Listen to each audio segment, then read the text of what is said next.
Donc bienvenue pour cette plénière qui ouvre la deuxième journée des OFS. Pour ceux qui étaient déjà parmi nous hier, vous le savez, on a évoqué à plusieurs reprises le fait que si les OFS et le BRS visaient initialement la production d'une offre nouvelle de logements neufs, abordables et non spéculatifs, le dispositif est depuis mis en œuvre pour des objets bien différents. De nouveaux usages sont d'ailleurs déjà en réflexion. Quelques pistes ont été avancées lors des interventions hier et en atelier, je crois. En quoi le BRS permet-il des interventions diversifiées et comment les OFS se sont organisés ou devront s'organiser pour y répondre? C'est le thème de cette séquence matinale. Et pour en discuter, j'ai autour de moi Joaquin Des Santos du Comedy Land Trust de Bruxelles, François-Xavier Leray, qui est responsable développement à l'OFS Procivis, Hervé Petit, directeur chez Habitat Territoire Conseil, et Imed Robana, faut-il encore vous présenter puisque nous sommes sur vos terres, qui est donc directeur général du comité ouvrier du logement. Peut-être pour attaquer cette séquence avec vous, François-Xavier Leray, le BRS était plutôt pensé au départ comme étant un outil permettant l'accession sociale à la propriété de ménages aux revenus, on va dire, modestes, ou en tout cas sous plafond de ressources, dans des zones tendues. Mais pour vous, l'outil ne doit pas se limiter à ces seules zones. Expliquez-nous. Alors, je vais essayer de vous expliquer à partir d'une part de l'expérience de montage de l'OFS pour Procivis Nouvelle-Aquitaine, que je suis chargé de développer, et également peut-être avec une autre casquette un peu différente, qui est ma casquette d'enseignant en urbanisme opérationnel à l'Université de Bordeaux-Montaigne, et qui, elle, forme des jeunes futurs urbanistes à développer des projets de territoire. Et à partir de la conjugaison de ces deux expériences, je voudrais, et aussi de tout ce qui a été dit hier, qui est absolument passionnant, je voudrais essayer de vous amener à cheminer vers l'OFS et le BRS comme un outil au service du projet de territoire.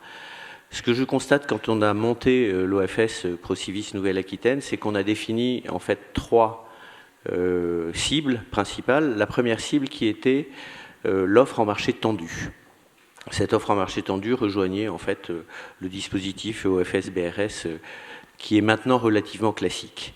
Le deuxième objet, c'était plutôt d'essayer de partir vers les copropriétés dégradées, tout simplement parce que Procivis a une action d'accompagnement dans le cadre des missions sociales de très grosses copropriétés dégradées, et on voit bien qu'il y a une limite à l'action conjuguée de l'État et des collectivités locales sur ces copropriétés. Et la troisième cible, c'est une cible en fait qui part aussi de nos projets de territoire, c'est que un certain nombre de marchés détendus nécessitaient d'avoir des BRS au service de leur projet de territoire. Ce que le BRS a amené, c'est deux choses très différentes. La première chose, c'est le retour de l'accession sociale à la propriété dans la politique habitat.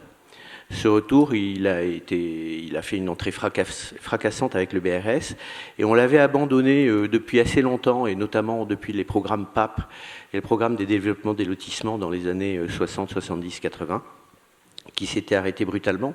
On l'avait aussi abandonné avec la perte du crédit immobilier qui était dans le réseau Procivis.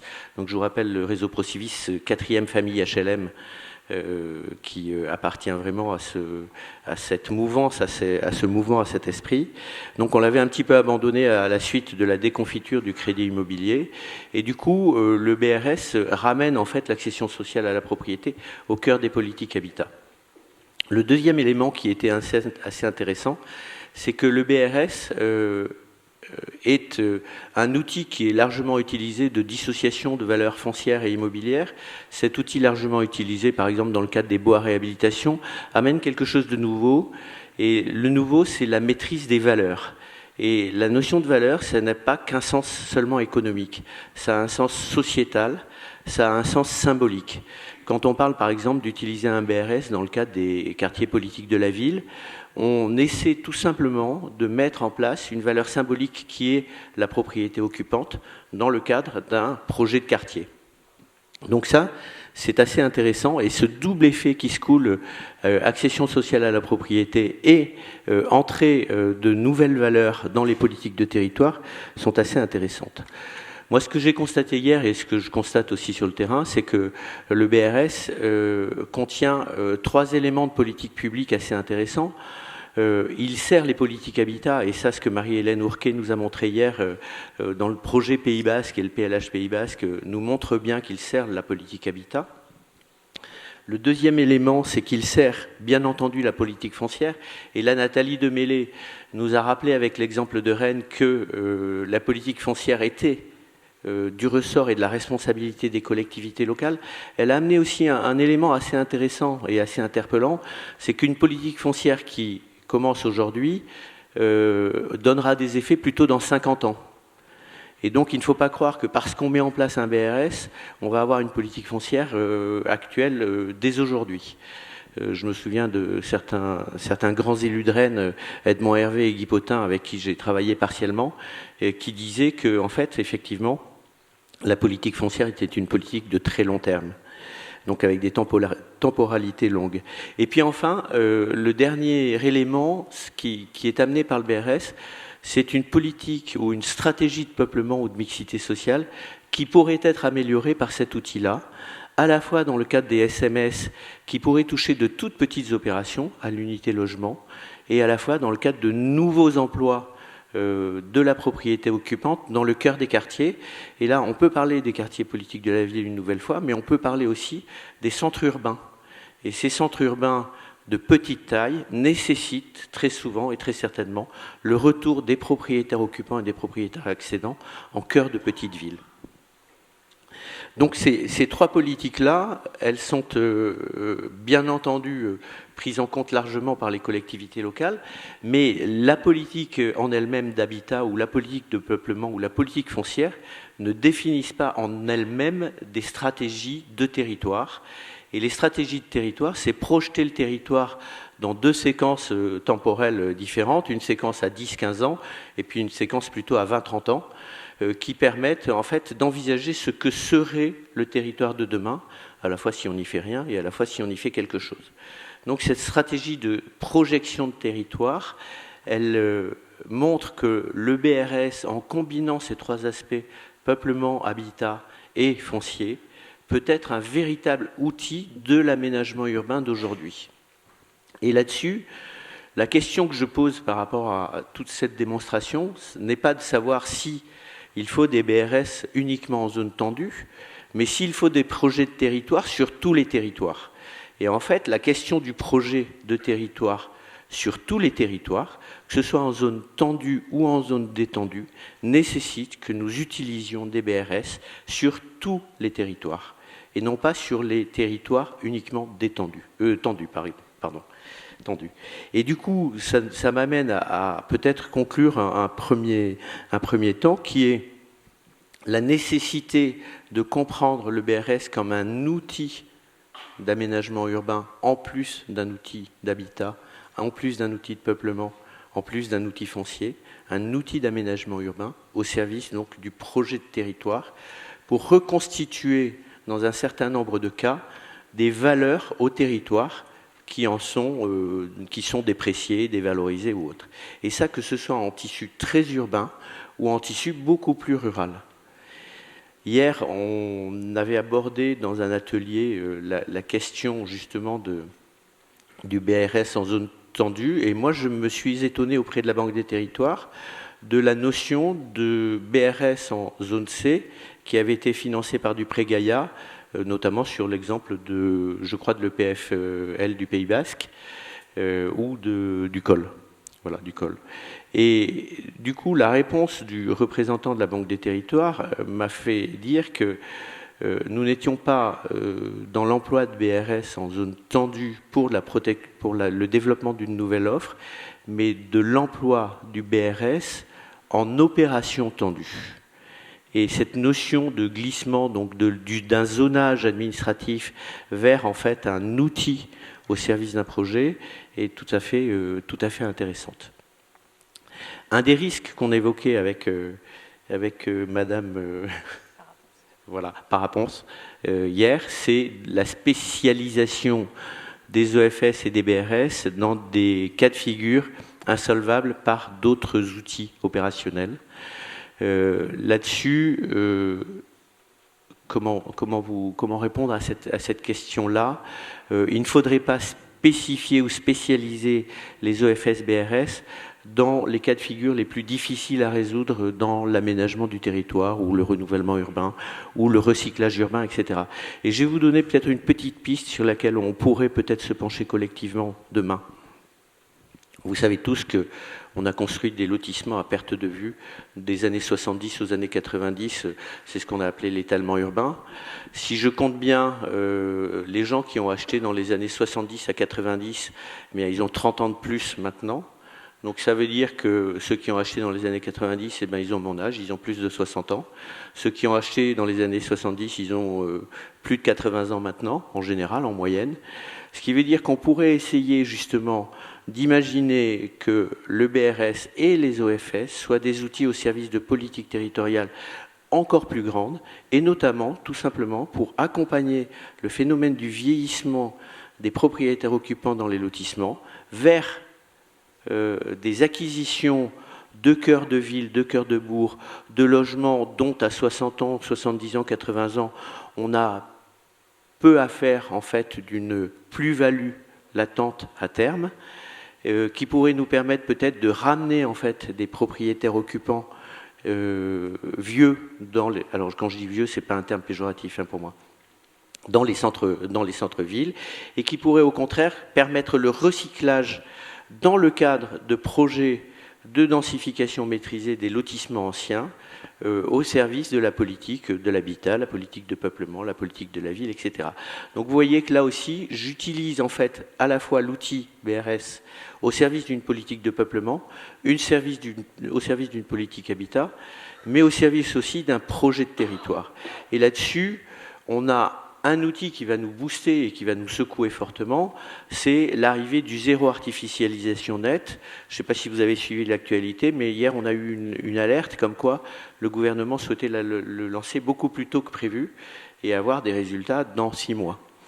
Et ce zéro artificialisation net va montrer et va démontrer que la notion de zone tendue ou de zone détendue perd complètement son sens, tout simplement parce que le ZAN va amener en fait une tension de tous les territoires, à la fois sur les politiques foncières et sur les politiques habitat.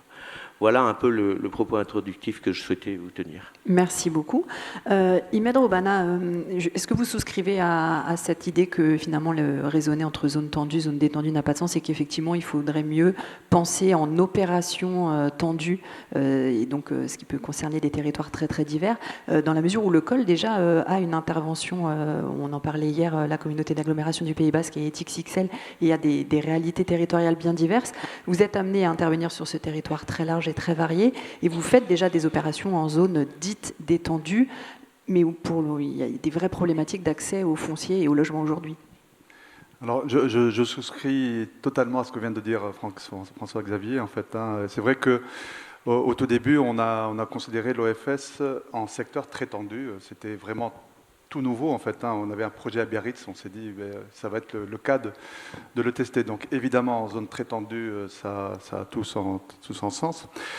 Et très vite, alors on avait eu aussi une commande de Marie-Noëlle Lindemann, qui est la présidente de la Fédération des coopératives, qui est aussi sénatrice et qui est toujours un peu interpellée par ses collègues maires de communes rurales pour dire mais pourquoi est-ce que l'accession sociale ne peut pas venir aussi nous accompagner dans les centres-bourgs. Or, il y a une vraie difficulté, en fait, on s'est cassé les dents en fait, au niveau des coopératives. On n'a pas trouvé le modèle économique qui permettait d'intervenir de manière efficace et avec un modèle économique viable, en fait, quand il faut acheter le bâti, qu'il faut le payer au prix du marché, que les réhabilitations coûtent aussi cher, voire plus cher que le neuf. Malheureusement, le modèle économique ne peut fonctionner que s'il y a des aides publiques qui soient suffisantes pour que ça puisse fonctionner. Donc c'est pour ça que nous avons commencé pour nous l'opération d'Espelette, qui est une opération de réhabilitation d'une ancienne ferme. Voilà, on avait acheté la ferme à 200 000 € et on s'est retrouvé dans la situation où les coûts de construction faisaient que les prix de vente étaient au-delà des plafonds du PSLA. Donc on n'avait pas d'autre solution que d'essayer d'imaginer quelque chose. Donc c'est là où ça nous a permis un peu de tester un peu le modèle d'intervention dans les centres-bourgs. Et le BRS permet non seulement d'améliorer le modèle économique, mais surtout aussi de justifier de mettre des aides publiques suffisantes parce que ces logements resteront durablement accessibles et justifient des aides publiques. Et c'est ce qui nous a amené à ce travail qu'on a eu avec l'agglomération Pays Basque, en fait, pour dire, c'est vrai que dans le neuf, je pense qu'on peut avoir aujourd'hui des modèles qui soient presque autonomes du point de vue financier, autant sur tout ce qui est patrimoine, alors que ce soit dans les secteurs ruraux, on y viendra aussi dans les centres-villes, en fait, sans aide publique, le modèle ne peut pas fonctionner. Donc, le BRS arrive au bon moment, justement, pour pouvoir accompagner ce genre d'opération. Alors, je crois que hier, avec le PFL, on a intervenu aussi sur un atelier où, effectivement, aujourd'hui, le PFL intervient beaucoup sur ces centres anciens, où là, voilà, le fait que les OFS doivent être au service des politiques publiques, ça va aussi de trouver des réponses de territoire et de pouvoir accompagner ces politiques publiques. C'est des opérations qui sont complexes, c'est des opérations qui sont un peu difficiles à monter, etc. Mais je pense que c'est aussi notre rôle. C'est pour ça qu'on reviendra tout à l'heure peut-être sur la spécialisation. Ça serait absurde de spécialiser les EFS uniquement sur les opérations difficiles parce qu'on n'aura pas la capacité effectivement de pouvoir faire ces opérations si on n'a pas la capacité d'avoir des opérations un peu plus faciles à sortir en fait. Au-delà d'Espelette, qui est bien connu, et vous avez d'ailleurs eu la visite de la ministre du Logement cet été pour lui faire la démonstration de l'efficacité, c'est le signe effectivement que le foncier n'est pas si peu cher que ça en zone détendue, contrairement à ce que l'on pourrait imaginer, et que donc l'outil BRS a une vraie utilité. Vous avez d'autres projets de ce type dans les tuyaux? Vous disiez hier que vous aviez déjà plus de 200 logements livrés, vous en avez un certain nombre en préparation. Est-ce que vous avez d'autres interventions en zone détendue de prévues? Oui, alors on a quelques opérations en fait. Alors toute la difficulté, c'est que c'est un fardeau qui est pas facile à porter en fait, à intervenir sur 4-5 logements. Si on ne fait que ça, il va falloir avoir des équipes pléthoriques en fait, et c'est assez complexe. Donc c'est pour ça que je pense qu'il faut qu'on soit un certain nombre à pouvoir intervenir aux côtés des collectivités. Donc nous avons un projet dans un village du Pays Basque qui s'appelle Béasque-la-Piste, où là c'est une intervention sur une bâtisse ancienne et à côté il y avait un terrain disponible, donc on fait de la réhabilitation, on fait du locatif, on fait de l'accession, on fait du logement pour seniors justement pour les faire revenir au centre du village, en BRS et en habitat participatif. Voilà, donc tout ça pour vous dire que donc il y a cette opération. On a une autre opération aussi à Auxes, qui est un village qui est à 3/4 d'heure de Bordeaux. Voilà, donc je pense que les bailleurs doivent être vraiment au service des politiques publiques et être partenaires des collectivités pour trouver des réponses. Sauf que c'est les problèmes les plus complexes. Intervenir dans des centres-bourgs, dans des quartiers anciens, c'est là où la valeur ajoutée des organismes HLM doit se trouver. Mais pour ça, il faut qu'on soit ensemble, et plusieurs en fait, parce qu'il ne peut pas y avoir un seul opérateur qui puisse porter ces problématiques, ça serait trop lourd et trop compliqué. Merci beaucoup. Autre type de territoire avec vous, Hervé Petit, à la demande d'Est Ensemble, qui donc cette fois est un territoire de l'Est francilien, plutôt urbain, très urbain même. Vous avez travaillé sur l'opportunité du BRS en quartier politique de la ville. Autre type de territoire, là aussi, où les interventions peuvent être complexes et coûteuses. Pourquoi cette demande du territoire? Et dans un second temps, qu'est-ce qu'il ressort de cette étude? Alors, oui, donc on est sur un territoire qui est loin d'être détendu. Donc on est en bordure voilà, on est en première ceinture parisienne, bordure de Paris,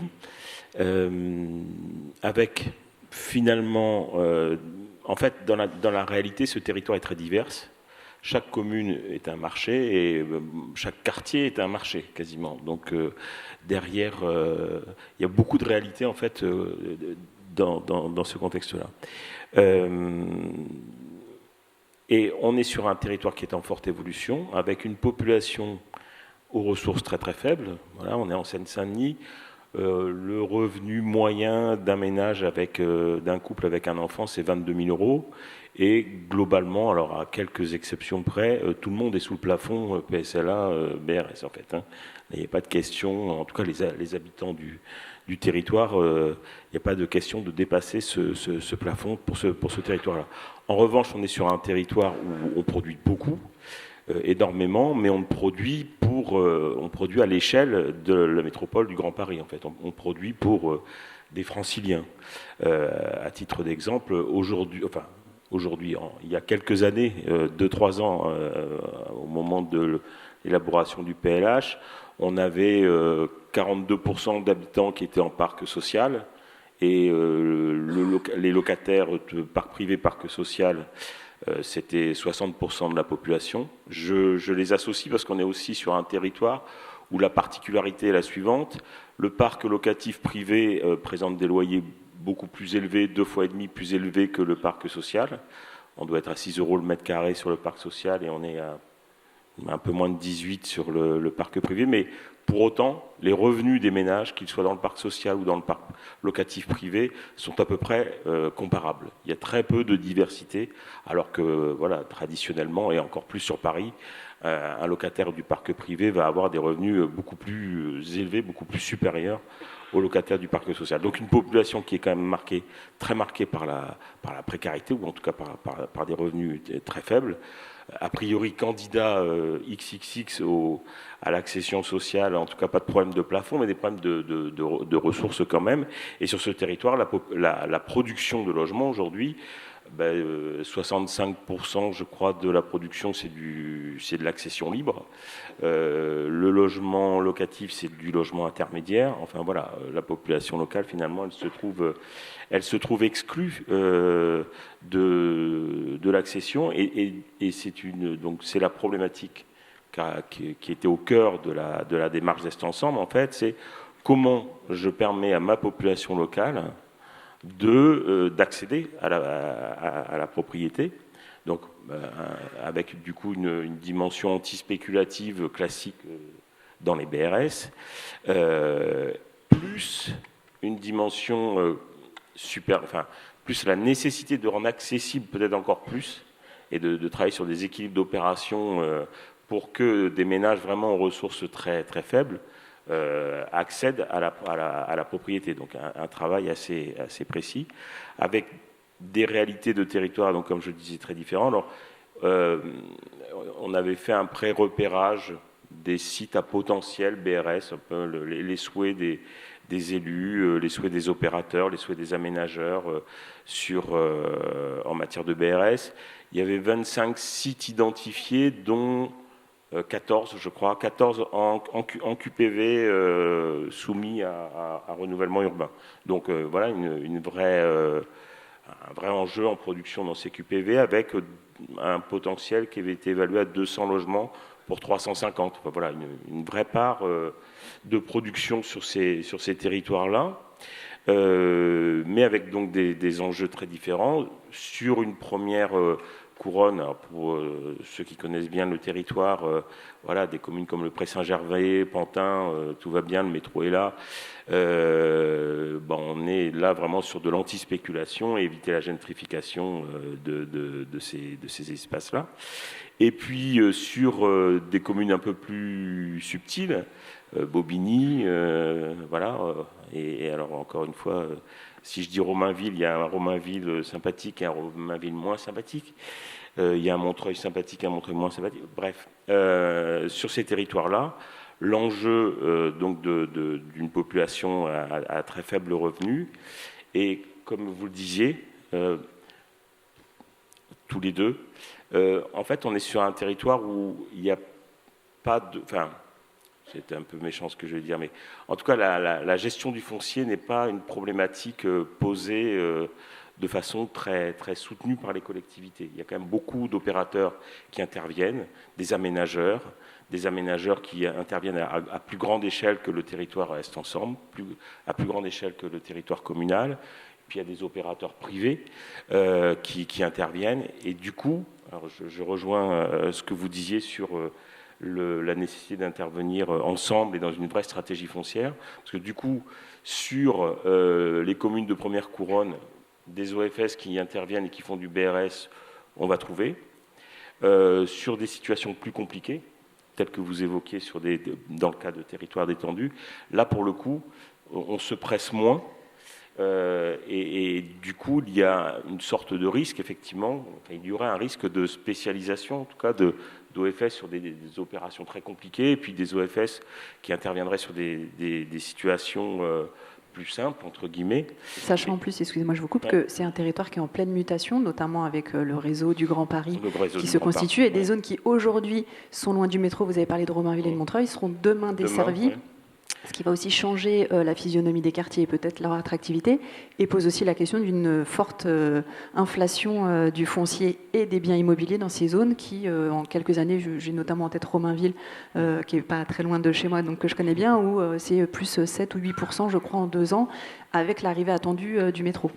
Oui, avec donc des perspectives d'évolution très fortes, effectivement. Donc, du coup, la maîtrise du foncier est un élément important. Et puis, dans le cas des quartiers en renouvellement urbain, une dimension un peu Paris, dans certains cas, parce que voilà, un quartier en renouvellement urbain avec des investissements très forts en aménagement, en réhabilitation, en construction, en diversification, qu'est-ce qui va vraiment donner comme réalité d'habitation demain? Est-ce que celui qui aura acquis en BRS aura un produit voilà, qui le revendra facilement, en tout cas, qui continuera sa vie de BRS.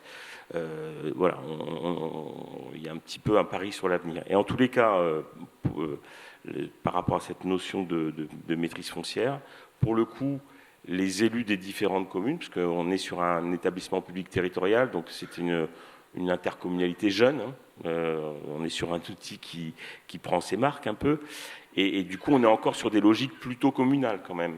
Et selon leur positionnement sur l'échiquier géographique, faire comprendre à des élus de première couronne et de deuxième couronne qu'il faudrait éviter la spécialisation des opérations de ce type-là est plus ou moins facile selon où on est sur la géographie du territoire.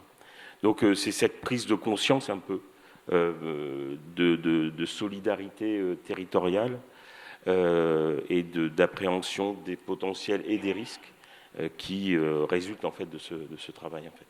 Merci beaucoup. Joaquin de Santos, les CLT, on le sait, sont un peu les modèles initiaux des OFS.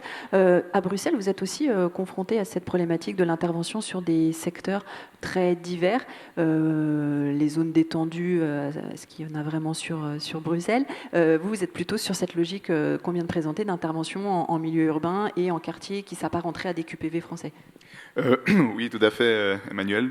D'abord, merci beaucoup pour l'invitation. C'est un plaisir de pouvoir échanger avec vous et donc de voir l'avancée du modèle OFS depuis les 3 dernières années.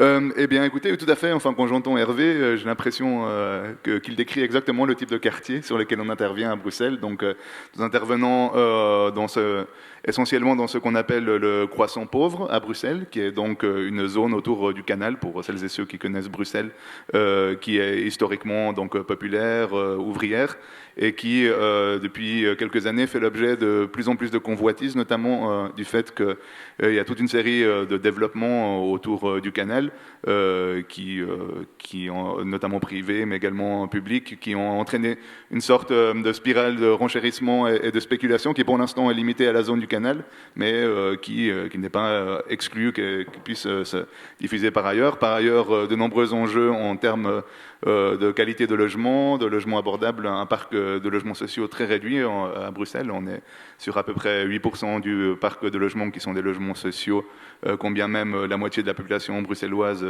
est dans les conditions d'accès au logement social. Et donc, effectivement, beaucoup de ménages, beaucoup de personnes qui habitent dans des conditions extrêmement dégradées et pour qui, en fait, et qui ont des parcours résidentiels, disons, extrêmement difficiles aussi. Et ça, j'y reviendrai aussi, c'est à la base, disons, de notre démarche également. Et donc, on est vraiment, finalement, un peu, entre guillemets, tiraillé par cet enjeu d'être finalement dans des zones qui sont quand même soumises à une certaine pression, disons, du fait de la spéculation immobilière en développement le long de la zone du canal, des zones avec des habitats très dégradés, mais en même temps des zones très denses, où il est extrêmement difficile de pouvoir trouver des terrains du foncier à développer, des zones qui ont très peu d'espace vert également, donc évidemment, généralement, les rares espaces qui restent, la priorité serait plutôt effectivement à ouvrir le tissu urbain pour améliorer améliorer la qualité de vie et la qualité de ville, si je puis dire. Et donc, finalement, on est vraiment face à un enjeu où il faut que nous soyons vraiment très, entre guillemets, réfléchir vraiment très bien par rapport au type de projet que nous voulons porter. Donc la densification à outrance ne veut pas vraiment être une option dans ces quartiers déjà très denses par ailleurs. On peut effectivement faire des types d'opérations qui vont vraiment tenter d'apporter quelque chose au niveau également de la qualité du bâti, mais également au niveau de la qualité, disons, de vie en général. Donc j'y reviendrai quand on parlera des espaces d'activité. Mais c'est pour nous aussi l'un des éléments centraux. Donc non, vraiment, je m'identifie beaucoup à tout ce que vous dites. C'est vraiment beaucoup d'enjeux similaires. Et effectivement, pour l'instant, la quasi-totalité de nos projets sont dans ce genre de contexte. Ceci étant dit, il y a de nombreux community land trusts ailleurs, et je peux l'évoquer si nous désirons plus tard, qui sont dans des contextes tout à fait différents. Mais en tout cas, pour notre part, on est vraiment effectivement sur le même contexte. Du coup, vous souscrivez pleinement à l'idée défendue tout à l'heure par François-Xavier Leray que le BRS n'est pas qu'un outil d'habitat, mais un outil plus large d'aménagement urbain qui permet de répondre finalement à une diversité de situations et de besoins et de refaire la ville aussi sur la ville. Oui, tout à fait. Enfin, disons, dans le mouvement Community Land Trust plus largement, en fait, on se pose souvent la question de est-ce qu'on ne risque pas de trop se spécialiser sur la question du logement, alors que la ville, évidemment, c'est bien plus que du logement, comme vous l'avez très bien dit, mais en effet. Et nous, on voit vraiment, disons, les modèles de Community Land Trust comme une manière de se réapproprier collectivement la ville aussi, donc de se réapproprier aussi tous ses équipements, de se réapproprier son activité. Et oui, donc tout à fait, je souscris totalement. Ceci étant dit, en pratique, il y a quand même rien à faire. La demande en logement est tellement criante, les besoins sont tellement forts que ça nous incite quasiment partout, je pense, où il y a des community land trusts, à nous focaliser là-dessus, mais il faut vraiment qu'on ne perde pas de vue le fait que finalement c'est un outil qui va bien au-delà de ça. Enfin, c'est un community land trust, c'est pas que du logement, c'est du foncier, c'est de la ville, c'est vraiment tout ça qu'on essaye de faire en commun et pas que du logement. Donc. Merci. À plusieurs reprises depuis hier, la question de la non-gentrification, en tout cas de l'outil BRS permettant de lutter contre une gentrification à venir de quartiers sur lesquels il y a des opérations urbaines est ressortie. Vous avez mené une opération dans le cadre du PNRK de Bayonne. Alors pour ceux qui connaissent Bayonne, c'était une ville avec un centre historique qui à un moment donné était plutôt habité par des classes populaires, qui a fait l'objet d'une grosse opération de réhabilitation et de renouvellement, qui du coup a entraîné une gentrification du quartier. Vous intervenez dans le cadre du BRS sur ce centre-ville. Pourquoi et sur quel type d'opération? Et est-ce que c'est aussi dans une logique de peut-être participer à une non-gentrification de ce quartier qui a fortement évolué ces dernières années? Alors, pour moi, l'organisme foncier solidaire, c'est vraiment l'outil contre la gentrification par excellence, en fait, parce que c'est le principe même d'avoir des logements qui resteront durablement accessibles, alors que jusqu'à présent, on faisait de l'accession sociale, ça se revendait à des prix très chers, et puis les gens, pour se loger, doivent aller de plus en plus loin. Donc là, effectivement, dans le cadre du PNRQAD qui a été monté entre l'État et la ville de Bayonne, donc le centre ancien de Bayonne, une des opérations qu'on a visitées cet après-midi était effectivement dans ce cadre-là. Là, clairement, on est dans une opération où l'intervention publique est absolument fondamentale. Vous verrez cet après-midi qu'on est sur des structures de bâtiments qui sont très particuliers à Bayonne et avec des coûts de réhabilitation extrêmement importants. Et là, sans l'intervention de l'État et des collectivités, l'opération n'était pas possible, en fait. Et donc, de ce fait-là, encore une fois, l'intervention de l'OFS pour cristalliser les aides publiques et faire en sorte que ces investissements importants restent dans le temps a été fondamentale. Il faut savoir que sur le PNRQAD de Bayonne, on est plusieurs à intervenir en termes d'OFS, puisqu'on a, nous, réalisé une opération qu'on va visiter cet après-midi qui a été livrée, mais on travaille également avec le PFL sur un autre projet, d'ailleurs, sur lequel on va faire une visite d'opération avant réhabilitation. Donc je pense que l'intervention par le biais du BRS dans des quartiers dégradés est un élément extrêmement aussi important. Presque c'est là où la valeur ajoutée est encore la plus importante parce que ça permet de cristalliser les aides publiques. Il y a aussi une réflexion sur l'intervention des OFS dans les copropriétés qui seraient en voie de fragilisation. J'ai notamment en tête une étude qui avait été réalisée en début 2020 par Espace Cité pour l'Adréal PACA et qui montrait la pertinence du modèle BRS pour venir en soutien des copropriétés qui n'étaient pas encore en situation de devoir être réhabilitées, mais pour pouvoir notamment faire du portage de réhabilitation, notamment thermique, ou dans le cas des propriétés des copros dégradées, faire de la réhabilitation lourde et où là l'OFS portait. Est-ce que c'est un type d'opération sur lequel vous êtes déjà actif, ou est-ce que ça fait partie, au vu des besoins du territoire, de situations sur lesquelles vous pourriez aller ? Alors, jusqu'à présent, on n'a pas travaillé. Enfin, moi, j'avais vu cette étude que je trouve vraiment intéressante, en fait, parce que je pense que ça fait partie un peu. La thématique d'aujourd'hui, c'est la couteau suisse, en fait. Donc, je pense que ça fait partie des interventions des OFS importantes pour intervenir sur les copropriétés. Aujourd'hui, c'est vrai que dans beaucoup de copropriétés, il y a l'intervention notamment de l'ANA. C'est beaucoup d'aides publiques, mais qui malheureusement ne sont pas cristallisées dans le temps. En fait, on fait des aides publiques et après ça peut se revendre, ça repart sur le marché, gentrification, etc. Enfin, toute la mécanique que l'on connaît.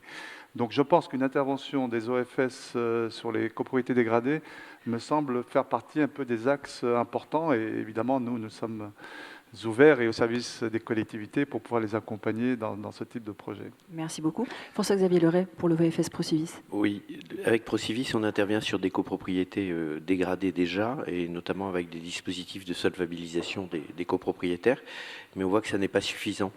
Et qu'effectivement, ce que disait Imed sur un recyclage qui va donner de la valeur, redonner de la valeur à un immobilier dégradé, va peut-être permettre une évasion. Alors, j'ai bien entendu, c'est toi qui disais hier que c'était pas grave qu'un pauvre s'enrichisse. Je partage assez cette idée, mais toutefois, on ne recycle pas forcément des quartiers de ville uniquement pour en faire des quartiers de survalorisation foncière ou immobilière. Et dans ce cadre-là, le champ des copropriétés ne pourra pas tenir avec des seules aides de l'ANA, entre autres, et des collectivités locales. Donc il faut trouver un dispositif de resolvabilisation, donc un abandon de la galette foncière au profit d'un OFS me paraît être une excellente chose à terme.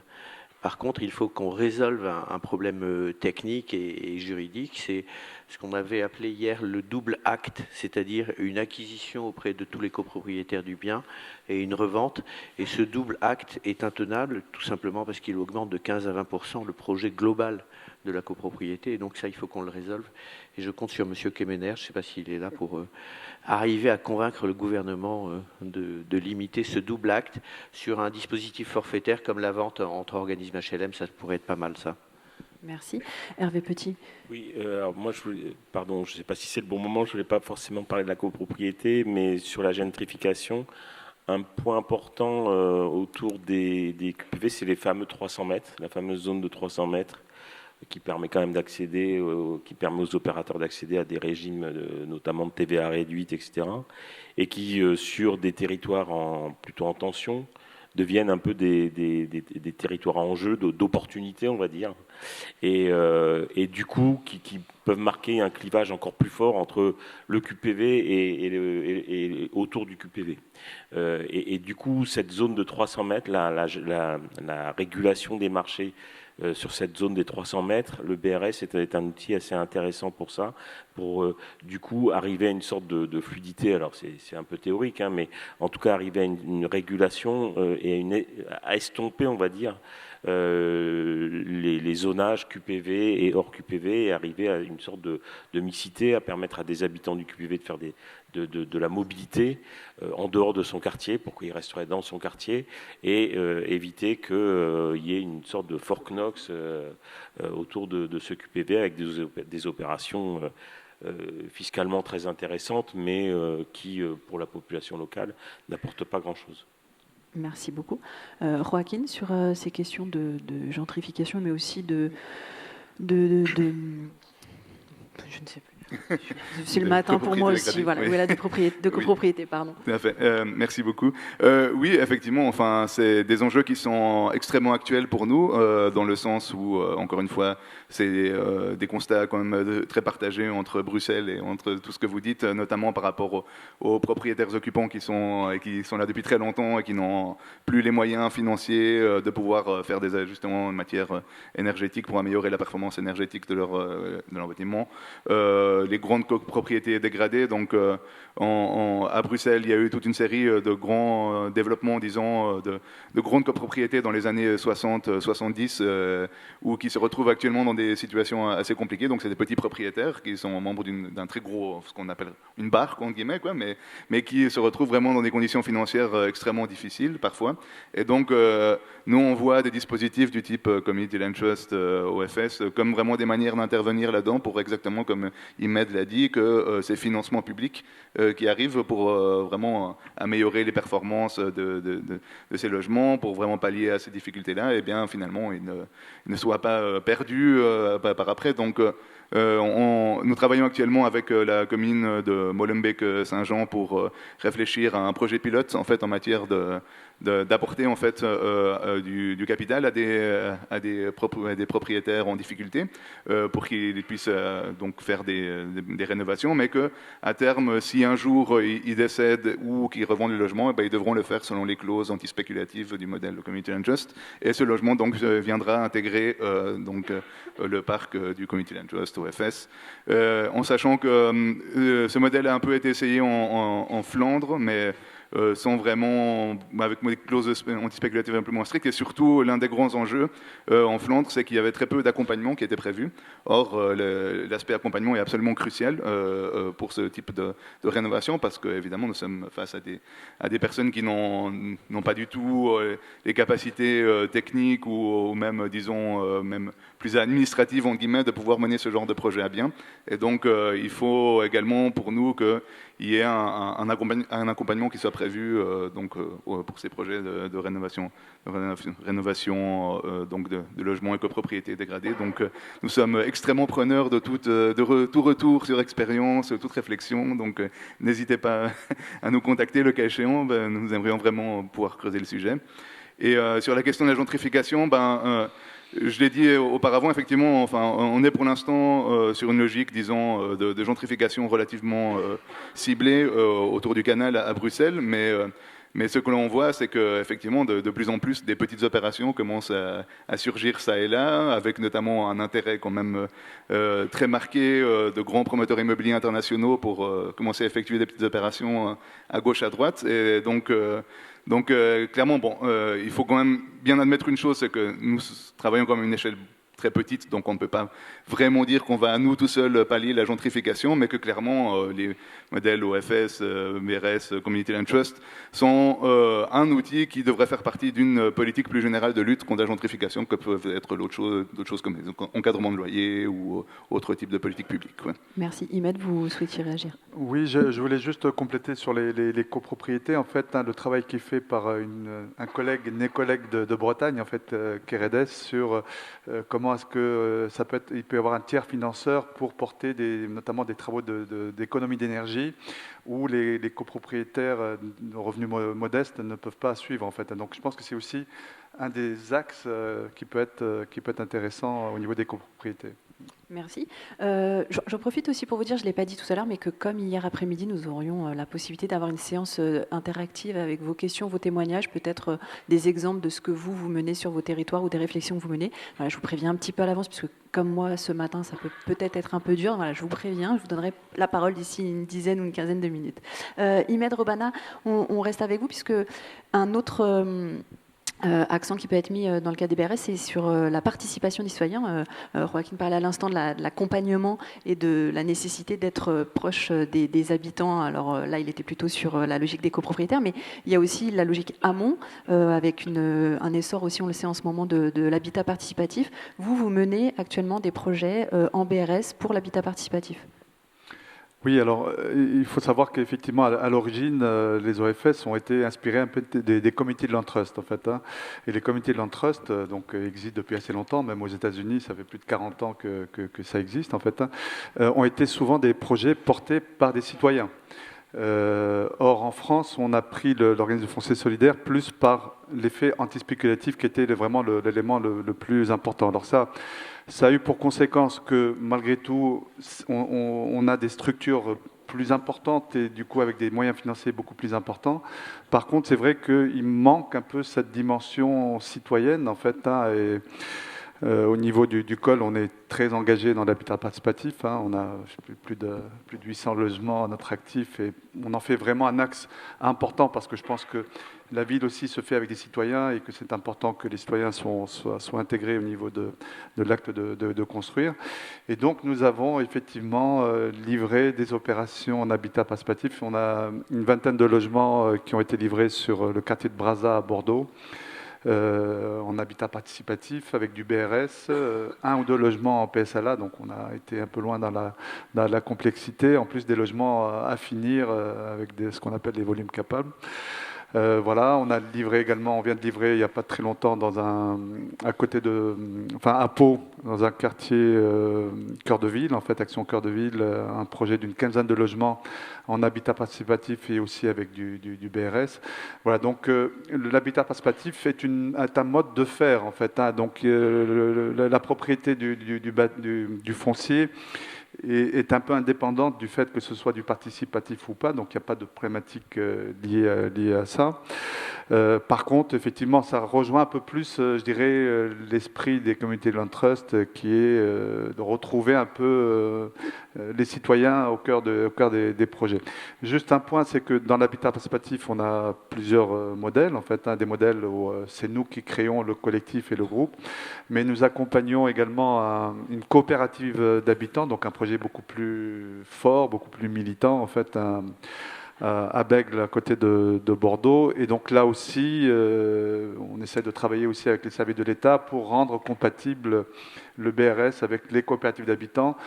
L'ASI-APP, qui est un autre sujet également. Enfin voilà, donc le BRS avec les habitants, je pense que c'est aussi un peu l'esprit des comités de land trust. Tout à fait. François-Xavier Leray, au niveau de l'OFS Procivis, est-ce que l'habitat participatif, c'est un produit sur lequel vous vous êtes déjà positionné ou est-ce que c'est peut-être un axe de développement pour les mois ou années qui viennent ? Alors, pas avec Procivis pour l'instant, mais avec Solia, nous avons fait trois opérations d'habitat participatif, avec des modes d'ailleurs un petit peu différents de ceux du col. On est sans doute beaucoup moins pro sur la question de l'accession à la propriété, mais on accompagne beaucoup plus lentement en fait les propriétaires, ce qui génère d'autres problèmes.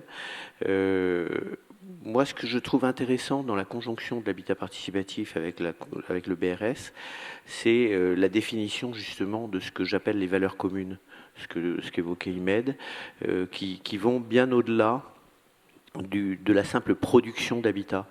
Et on pourrait s'inspirer largement de ça pour essayer de penser aussi la gestion d'un OFS dans le temps à travers justement cette phase d'explosion qu'évoquait Nathalie Demélé hier, où on est en pleine phase de production et on trouve que c'est super. Demain, on sera dans une deuxième phase qui sera une phase de gestion et après-demain, dans une troisième phase qui sera une phase peut-être de renouvellement. Ou voire de recyclage. Et moi, ça me pose deux questions. À partir de la notion d'habitat participatif, on arrive à mieux gérer nos immeubles à terme, tout simplement parce qu'ils sont pris en charge d'une autre façon par les habitants. Le deuxième élément, c'est toute chose a une fin dans cette vie, et donc il faut prévoir, bien entendu, les milieux de vie et les fins de vie. Et du coup, ça m'amène aussi à penser que la question d'un stockage au sein d'un OFS de produits qu'on aura monté peut-être 50 ans après, qu'on aura monté 50 ans avant, 50 ans après, n'aura plus la même valeur ou la même utilité sociale ou collective.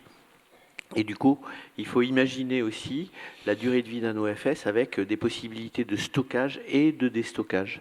Et du coup, pourquoi pas aussi envisager à certains moments des retours à la pleine propriété, voire d'autres usages.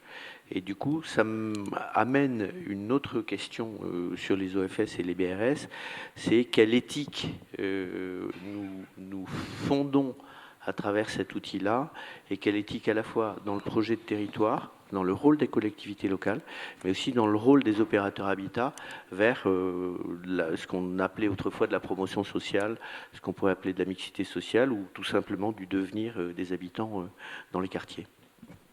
Merci. On aura l'occasion, je pense, de rediscuter de la question de la gestion et de la problématique que ça pose. Ça avait déjà été un petit peu abordé hier. Si on reste sur la démarche participative, Joaquin, ça a été rappelé, c'est dans l'ADN des CLT. Je rappelle d'ailleurs que le CLT Bruxelles est le premier qui a été agréé sur le continent européen. Vous allez assez loin, peut-être, dans l'accompagnement, 2 ans avant, 2 ans après, donc vous êtes sur un cycle de vie. Comment vous associez les habitants et voire même les potentiels habitants, puisque au tout début des projets, finalement, c'est des gens qui n'habiteront peut-être pas dans les lieux, qui travaillent sur la confection de cet habitat. Tout à fait, merci.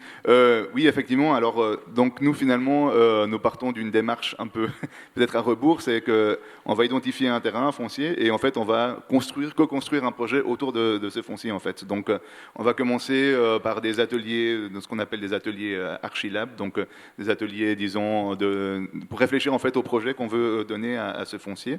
Donc, que ce soit en matière du nombre de logements, que ce soit en matière d'espace collectif qui sera développé. Donc, dans ce type d'atelier, nous allons associer autant des personnes ayant davantage une expertise du type urbaniste, architecte, mais également des experts donc, du quartier, donc c'est-à-dire des habitants, des futurs habitants, des personnes qui travaillent dans des associations locales, des personnes qui accompagnent des personnes qui habitent dans le quartier, dans l'optique que, effectivement, finalement, tout le monde a un certain type d'expertise en fait par rapport à ce qu'est habiter, à ce qu'est vraiment partager, vivre ensemble dans une ville. Et donc, c'est en définissant ce projet-là avec des futurs potentiels habitants, mais peut-être pas, effectivement, puisque à ce moment-là, nous n'aurons pas encore constitué ce qui sera le groupe de futurs habitants. C'est à ce moment-là qu'on va définir un peu les grandes lignes du projet pour également pouvoir inclure ces grandes lignes dans ce qui sera le cahier de charge pour l'appel à hauteur de projet architectural donc, du projet. Et donc, dans ce cahier de charge également, nous incluons une très forte demande de dimension participative. Donc, les éventuels auteurs à projet devront introduire un mémoire très complet par rapport à la démarche participative qu'ils comptent également mettre en œuvre s'ils sont retenus. Et donc cette phase un peu de préparation du projet à travers une démarche collective est vraiment quelque chose qui va définir beaucoup des grandes orientations du projet. Et une fois, disons, le projet défini, le permis d'urbanisme accepté, c'est là qu'on va venir à constituer le groupe des ménages, des futurs habitants du projet. Donc nous fonctionnons sur un principe de liste d'attente. Donc à chaque fois que nous avons un nouveau projet, nous allons lancer ce que nous appelons un processus d'attribution, où nous allons en fait tenir compte de différents facteurs. D'une part, le fait que la position des ménages dans la liste d'attente, bien entendu, qui est le facteur principal, mais également dans tous nos ménages, en fait, nous essayons d'avoir un équilibre par rapport aux revenus des ménages qui vont composer le groupe, pour pouvoir à la fois pour pouvoir vraiment toucher, y compris les ménages aux plus faibles revenus. Et donc, nous avons différentes catégories que nous avons définies. Donc, en fonction de ce petit mix de catégories, on va constituer donc ce qui va devenir, on a ce qu'on appelle le groupe projet. Ce sera donc le début de cet accompagnement de 2 ans que vous évoquez, Emmanuel. Donc, un accompagnement qui se fait donc sur plusieurs aspects, disons des aspects plus de gestion, donc déjà initier les futurs ménages à ce que ça implique d'être propriétaire et copropriétaire, également parler de questions énergétiques aussi, comment bien utiliser ces bâtiments, sachant qu'à Bruxelles, depuis 2015, en fait, tous les nouveaux bâtiments doivent répondre à des standards passifs, donc il y a quand même une série d'aspects à maîtriser pour pouvoir bien utiliser également ces bâtiments, mais également une très forte dimension de vivre ensemble, que ce soit à la fois au sein du groupe même, donc voilà, en initiant des questions comme la communication non violente, pour vraiment comment faire la cohésion, mais également et surtout très important pour nous, par rapport au quartier en fait. Donc nous trouvons absolument fondamental de travailler sur cette dimension du quartier vraiment dès le début, et de vraiment voilà, inciter, accompagner nos futurs habitants pour que vraiment ils s'intègrent dans le quartier, pour qu'ils s'approprient le quartier et également que le quartier se les approprie d'une certaine manière aussi, en organisant par exemple des moments conviviaux donc à destination du quartier, en faisant le lien avec le tissu associatif local. Et donc voilà, une fois l'emménagement fait, on va quand même continuer à rester là. Bon, comme vous le dites, on n'est pas là pour rester pour toujours, mais quand même, en tout cas, les 2 premières années, effectivement, nous trouvons important de garder un accompagnement quand même assez rapproché en matière de la gestion de la copropriété, mise en place des syndics. Et bon, après ces 2 années, théoriquement, on va peut-être se mettre un peu en retrait, mais on y reviendra sur le long terme. On croit très fort en la maxime de nos amis des États-Unis qui dit que nous sommes, disons, les promoteurs, développeurs qui ne s'en vont jamais. Donc on ne sera jamais très loin aussi pour s'assurer qu'effectivement tout se passe bien, mais ça on en reparlera peut-être un peu plus tard. Imed. Oui, c'était pour compléter effectivement tu parlais du quartier en fait. Je pense qu'aujourd'hui, on est dans une période où l'acceptabilité des projets passe aussi par l'intégration et le travail avec le quartier. Alors c'est vrai que pour ce qui nous concerne, c'est vrai qu'on a une certaine expérience en fait de la participation. Et jusqu'à présent, on l'avait à l'échelle de la résidence et on l'a étendu justement à l'échelle des quartiers à différentes échelles. Alors, on a des projets dans des villages où on fait participer le village. Faire 20 logements dans un village, c'est important en fait. Et on ne vient pas poser 20 logements comme ça. Et donc, on fait participer le village au projet. Alors, ce n'est pas facile, mais en tout cas, c'est une exigence qu'on se fixe parce que c'est ce qui fera que le projet va bien s'intégrer et qu'on n'ait pas cette fracture entre les nouveaux et les anciens. Voilà, donc ça, on fait ça effectivement à Aux, à côté de Bordeaux. Tout à l'heure, je parlais de BS, que la piste, c'est aussi cette démarche qui est engagée. Et ensuite, sur des secteurs beaucoup plus urbains, on a 2 projets, un projet notamment à Toulouse et puis un projet à Tarnos, où non seulement on fait de l'aménagement urbain, on fait de l'habitat participatif à l'échelle de la résidence, mais on travaille aussi avec les associations de quartier. Un projet peut amener au quartier et vice-versa. Et c'est ce qui fait qu'on a ce projet à Toulouse. Ce sont les associations d'habitants qui écrivent au maire pour dire qu'il faut que ce projet se fasse. Voilà. Et pour nous, ça, c'est vraiment la preuve que l'acceptabilité, aujourd'hui, on sait qu'on a beaucoup de projets qui sont bloqués pour des recours, etc. Parce que, effectivement, cette manière très verticale de dire on fait la ville, malheureusement, on est dans des périodes où ça devient de plus en plus difficile. Par contre, discuter avec le quartier, négocier, etc., c'est ce qui fait qu'un projet va bien s'intégrer dans son quartier. Et peut-être qu'au moment où on parle beaucoup des permis qui ne sont pas accordés et qui pourraient justifier aussi l'effondrement de la production nouvelle, la frilosité de certains élus qui craignent justement ces recours ou le fait que les habitants ne suivent pas, c'est peut-être une démarche qui peut permettre aussi de faciliter et de faire la démonstration que quand c'est bien expliqué, un projet passe et qu'il n'y a pas de problème derrière peut-être. C'est certain. Enfin, en tout cas, nous la preuve, on a un projet en habitat participatif à Bayonne où les associations de riverains, donc les élus étaient vraiment tétanisés en fait. Voilà. Alors ils nous ont fait confiance. On est allé les voir, on a discuté avec eux. Évidemment, on discute de tout, etc. Mais à un moment donné, on trouve un compromis.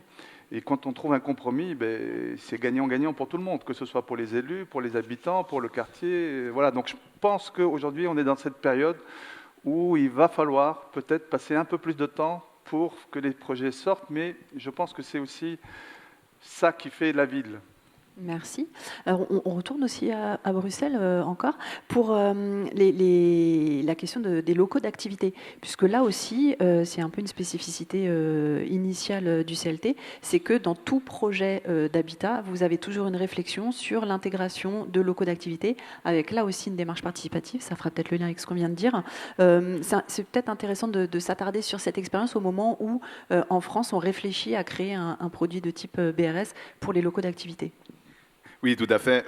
Donc, effectivement, comme je l'ai évoqué brièvement auparavant, donc, quand nous lançons une réflexion autour d'un nouveau projet, l'une des premières questions qu'on va se poser, c'est est-il possible d'intégrer un local d'activité, dans l'idée qu'évidemment, c'est un local d'activité qui doit apporter quelque chose au quartier. Donc, on va essayer tout d'abord de saisir les besoins du quartier, donc avec les acteurs du quartier, avec les habitants du quartier, pour savoir qu'est-ce qui manque ici. On va également essayer de rentrer en contact avec les acteurs du quartier, qu'ils soient associatifs, qu'ils soient de l'économie sociale et solidaire. Et donc, on va essayer de réfléchir ensemble à quel type de local d'activité on peut développer ici. Donc, pour l'instant, Pour vous donner quelques exemples, nous avons autant des antennes de quartier, d'associations qui travaillent avec les femmes, que par exemple une antenne pour une association qui fait l'intégration par le sport, une antenne également pour des gardiens d'un parc attenant à l'un de nos projets. Oui, par locaux d'activité dans votre modèle, on pense quand même activité non lucrative et plutôt type ESS. Alors ça peut être un supermarché social, mais voilà, ça reste une activité non lucrative. Tout à fait, oui, effectivement, merci de le préciser, Emmanuel. Effectivement, enfin, on part du principe qu'effectivement, les activités qui vont se développer là-dedans doivent également adhérer à ce même ethos finalement de l'économie sociale et solidaire, disons vraiment du développement de la ville sur des bases solidaires et sur des bases anti-spéculatives. Et donc, du coup, tout ce qui sera créé, bien entendu, répondra aux mêmes critères en matière de revente, etc. Mais on demande aussi également, voilà, plutôt que d'avoir juste, voilà, vous me passerez un peu de grossir le trait, mais juste un nouveau Carrefour Express au pied du bâtiment, que ce soit quand même vraiment un projet qui soit là, qui ait un bénéfice économique et social. Également, nous travaillons avec nos futurs habitants pour réfléchir à leurs propres activités, comment eux et elles pourraient également développer des activités d'économie sociale dans nos projets, idéalement. Et nous travaillons de manière plus globale, vraiment de main dans la main avec les acteurs de l'économie sociale et solidaire à Bruxelles dans ce sens-là. Et si je peux me permettre d'ajouter une évolution récente de notre côté, c'est que nous avons créé justement avec toute une série d'acteurs de l'économie sociale et solidaire au début de cette année une coopérative foncière qui s'appelle Fairground Brussels, dans l'idée en fait de pouvoir développer en fait à la fois des locaux d'activité mais également d'autres types de logements en faisant appel à la participation citoyenne au niveau du financement citoyen, du financement également philanthropique et d'autres fondations privées et vraiment de pouvoir développer du coup la ville collectivement. Donc nous sommes vraiment très satisfait de voir l'enthousiasme, disons, des acteurs de l'économie sociale et solidaire pour vraiment se dire que finalement, d'une certaine manière, l'aboutissement de la logique, disons, d'un projet d'économie sociale et solidaire, c'est d'une certaine manière un modèle antispéculatif, finalement, puisque c'est un peu finalement le prolongement de la logique de l'économie sociale et solidaire, c'est ça. Donc, effectivement, si on peut développer sur ces bases, c'est vraiment quelque chose qui rentre vraiment très en cohérence avec ce type de vision qui sont portées. Maintenant, ce qui est beaucoup moins évident pour nous, c'est que nous n'avons pas de financement pour pouvoir développer ce type de locaux d'activité. Ce qui veut dire que malgré, disons, la décote inhérente du fait que voilà, on ne paye pas le foncier, donc c'est quand même un peu moins cher, on reste quand même assez peu compétitif donc, en matière par rapport au marché privé ou par rapport aux autres aides publiques existantes. Donc finalement, il doit quand même y avoir un certain engagement aussi également des acteurs qui travaillent avec nous, ne serait-ce que financiers aussi, pour pouvoir... Après, on essaye de trouver des solutions, notamment avec la coopérative foncière. L'un des rôles de la coopérative foncière, c'est également de pouvoir viabiliser en fait des projets d'économie sociale et solidaire pour des organisations qui, par exemple, ne pourraient pas acheter directement un droit réel pour le local en question, mais plutôt voilà, de trouver des moyens de pouvoir le mettre en location, par exemple. Donc, ça, c'est une des choses qu'on a fait avec la coopérative foncière. Mais ça, c'est amené à évoluer puisque au niveau bruxellois, il y a un cadre d'agrément pour les Community Land Trusts qui a été adopté un peu plus tôt cette année. Et donc, dans ce cadre d'agrément, prévoit également qu'il soit possible de financer en partie les locaux d'activité, bien entendu répondant aux logiques Community Land Trust. Et par ailleurs, nous espérons effectivement que la dynamique créée par cette coopérative foncière Fairground de Brussels permettra également de pouvoir lancer d'autres types d'activités. Et en tout cas, pour nous, encore une fois, et je termine juste en faisant le lien avec ce que François Dox avait dit avant, pour nous, c'est vraiment très important de se dire que on ne fait pas que du logement, on va vraiment au-delà, on fait la ville en commun, on coproduit la ville, et ça passe évidemment par les activités d'économie sociale ou associative. Merci. Hervé Petit, en QPV, on le sait, il y a une vraie problématique parfois d'activités au plus proche des quartiers et des gens. Alors, je ne sais pas si c'est des activités type ESS qui sont nécessaires. On sait que souvent, ce qui ressort, c'est le fait que les gens n'ont pas envie de marcher 3 km pour trouver un distributeur bancaire. On n'est pas vraiment sur une activité non lucrative là, mais où le fait de pouvoir avoir une épicerie, une boulangerie, voilà, un marchand de journaux à côté de chez soi. Est-ce que pour vous, dans l'étude d'Est Ensemble, cette problématique-là des locaux d'activité a été abordée? Et est-ce que ça vous semblerait, si ça ne l'a pas été déjà, une piste à étudier pour ramener de l'activité dans ces quartiers? Oui, alors effectivement, c'est pas un sujet qui a été abordé parce que la réflexion était plus en amont et plus, on va dire, politique qu'opérationnelle. Mais c'est vrai qu'en vous écoutant, à la fois sur cet aspect de ne pas se limiter au logement, qui était quand même la problématique numéro un d'Est Ensemble, et puis sur l'accompagnement dans la durée, parce qu'on est on va être sur des populations en fragilité, qui vont avoir un effort financier important, et leur intégration, souvent dans le quartier qu'ils habitaient, mais dans un nouveau statut. Et puis les valeurs que vous évoquiez tout à l'heure. Enfin, je pense qu'il y a un vrai, effectivement, travail qui est sous-jacent, qui n'a pas été identifié, enfin, qui n'était pas le sujet de l'étude, mais je perçois bien, effectivement, en écoutant les chantiers qui sont à mener sur ces sujets-là. Oui, d'accord, donc un deuxième tome de l'étude à venir voilà, prochainement. c'est ça. Non, mais avec, de toute façon, sur les quartiers en renouvellement urbain, la question du développement des activités est un sujet de plus en plus important, hein, parce que c'est vrai que sur la première génération, on va dire, de l'ANRU 1, l'insertion économique, ça a été surtout la clause d'insertion, et qu'aujourd'hui, c'est autre part que ça se passe, c'est plutôt dans le développement des activités, dans l'accompagnement des activités des ménages, hein, que vous évoquez, effectivement, et eux-mêmes peuvent être porteurs de projets. Et il y a beaucoup de choses dans ce domaine-là, effectivement, à travailler. Ouais. Merci beaucoup. Imed, le secteur HLM est déjà mobilisé sur les locaux d'activité, notamment en pied d'immeuble dans les logements sociaux locatifs. Est-ce que cette dimension de BRS locaux d'activité pourrait être intéressante pour vous qui faites par ailleurs du BRS logement ? Oui, ça me semble effectivement assez important. D'ailleurs, c'est un sujet qui a été, Arnaud pourra le préciser tout à l'heure, mais beaucoup porté par le PFL Pays Basque. Hein, ça a été remonté aussi par le réseau. Et d'ailleurs, dans le PNRQAD de Bayonne, il y a des locaux d'activité. Et se dire que ces locaux d'activité, finalement, ils peuvent repartir, puis soit une banque, enfin, pas une banque, enfin, disons que des activités qui soient en lien important par rapport au quartier. Donc, la maîtrise de ces locaux me paraît être un élément vraiment, vraiment important. Pour compléter ce que tu as dit tout à l'heure, effectivement, je pense que les deux projets que j'ai cités tout à l'heure, en fait, que ce soit sur Toulouse ou sur Tarnos, intègrent un pôle de l'économie sociale et solidaire, donc avec des locaux d'activité justement, mais alors dans la mesure où ce n'est pas l'OFS qui peut le porter, donc là du coup c'est le COL qui va rester propriétaire pour pouvoir maîtriser effectivement ces locaux. Nous avons un pôle culturel aussi avec un cinéma de quartier ou une salle de spectacle. L'idée c'est vraiment que on peut ne pas être uniquement des constructeurs en fait, immobiliers, mais plutôt créer des lieux de vie, effectivement, où il y a une interaction entre le travail, le quartier, etc. Enfin, je pense que, et ça va vraiment, enfin, en tout cas, on considère que nous, c'est vraiment le complément au BRS qui va rejoindre un peu l'esprit des CLT, qui me semble être, voilà, ces valeurs qu'on porte tous sur le BRS. Merci. François-Xavier Leray, sur cette question des locaux d'activité au titre de l'OFS Procivis, peut-être.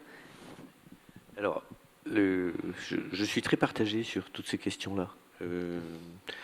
D'abord, j'estime, pour avoir été chef de projet et notamment intervenu sur des quartiers politiques de la ville, qu'il faut faire très attention à la non-spécification, oui, des locaux d'activité.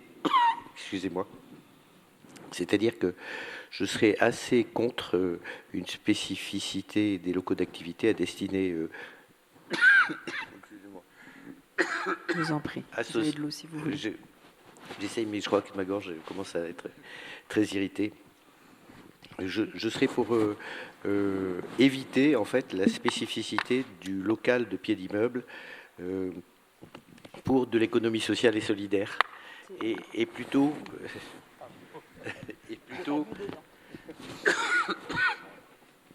excusez-moi, vraiment. Je pense que les locaux d'activité sont nécessaires à la composition de la ville, ce que disait Imed, mais que la spécialisation plutôt des locaux d'activité à des destinées d'économie sociale et solidaire dans des quartiers d'habitat social ou dans des quartiers d'accession sociale n'est pas forcément une bonne chose, et que la mixité des locaux d'activité est nécessaire à tous les quartiers. Ça, c'est le premier point. Le deuxième point, c'est quand vous êtes opérateur, vous êtes obligé à un moment donné de poser la question des pieds d'immeuble, mais de poser plus largement la question de la ville productive. Et ce qui me paraît intéressant, c'est d'imaginer comment est-ce que la ville de demain pourra avoir des locaux d'activité, bien entendu, sur du tertiaire, mais aussi le retour de locaux d'activité artisanaux ou de mini-production. Je crois que je vais m'arrêter là parce que j'y arrive plus. Merci beaucoup.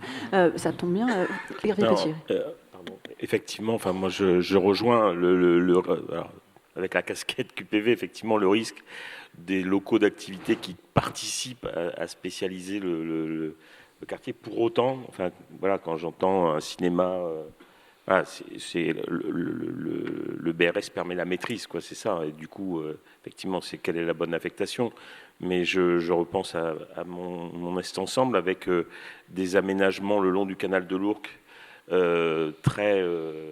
qui pour les habitants locaux apparaissent comme une sorte de no man's land, voilà, qui ne traversent pas, qui ne les concernent pas et qui sont une autre ville en fait. Et du coup, avoir des lieux qui permettent à des gens de l'extérieur venir dans le quartier et à des gens du quartier aller vers l'extérieur, du coup ça suppose une maîtrise pour éviter effectivement que ce soit un énième Carrefour Express ou Carrefour City ou autre, pourquoi pas, hein. Enfin, il en faut, mais en tout cas que la maîtrise des pieds d'immeuble soit un exercice voilà, de tenue, quoi. Effectivement. Merci beaucoup. Alors, je vous avais promis la possibilité de pouvoir poser des questions ou d'intervenir. Donc, il y a un micro qui va circuler dans la salle. Je ne sais pas si des gens... Alors, Arnaud Portier devant a déjà levé la main. Merci de poser la première question qui est toujours la plus difficile à venir. Si d'autres personnes ont envie soit d'interroger nos intervenants, soit de témoigner de leurs propres expériences, réflexions, problématiques ou points de vigilance sur ces questions, n'hésitez pas. Oui, merci. Non, moi, c'était... il y avait deux choses qui relient un peu tout ce qu'on s'est dit. Et c'est une remarque et en même temps une question à Joachim. Quand je vous écoute, en fait, je me pose une question. C'est où est la collectivité ? Puisqu'en fait, IMED, vous expliquez que vous, en tant que Community Land Trust, ou IMED en tant qu'OFS, on fait l'animation de quartier, on va inviter les gens du quartier à accepter le projet. Et moi, il me semble que la politique de la ville ou la politique de développement, elle est quand même portée par la municipalité. Et donc, à ce titre-là, je pense que c'est un peu son rôle, quand même, d'être l'initiateur de cette démarche-là. Moi, je ne sais pas, vous, dans votre situation à Bruxelles, où est la ville de Bruxelles sur tout ça ? Je vous entends dire que vous êtes obligé de trouver des moyens pour financer ces locaux d'activité. Il me semble aussi que c'est le rôle d'une collectivité que de mener une politique du développement commercial de ces activités, de voir comment elle le gère. On parle des pieds d'immeubles, on en a souvent parlé avec IMED. Moi, c'est une vraie question, quoi. Et finalement, je me dis que les OFS sont des structures, on l'a dit au long de ces journées, dans lesquelles on ne peut pas se passer de la collectivité. La collectivité doit forcément être associée, doit forcément être impliquée. C'est la clé de la réussite de la mise en œuvre de ces projets. Et dans cette animation, en fait, finalement, encore une fois, je ne sais pas quelle réponse vous avez, mais où est la collectivité ? Enfin, IMED, quand tu dis que la collectivité est effrayée par les associations de copropriétaires riverains et ainsi de suite, justement, son rôle, à mon sens, c'est de faire en sorte de faire accepter le projet qu'elle demande à mettre en place, quoi. Donc voilà, c'est une question, une remarque un peu comme ça qui me tarabuste.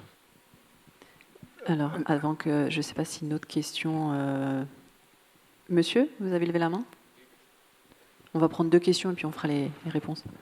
Ouais, oui, j'allais plutôt proposer effectivement de laisser répondre, mais bon, je peux poser effectivement ma question ou ma réflexion sur la question de l'association entre locaux d'activité et la production de logements en accession maîtrisée et la démarche participative.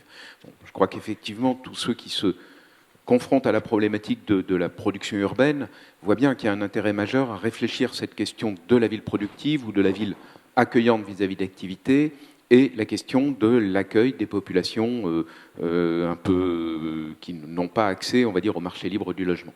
Pour autant, je nous mettrai un petit peu en garde contre le côté démarquage de la pratique production de l'accession sociale sur les locaux d'activité, en imaginant qu'on fabriquerait à travers un BRS activité une espèce de procédure tout à fait parallèle entre cette logique de localisation d'activité et la production du logement à destination de familles modestes. Parce que fondamentalement, je ne suis pas sûr qu'on ait intérêt à encourager l'accession par les entreprises, l'accession au mur dans lequel s'installent ces activités.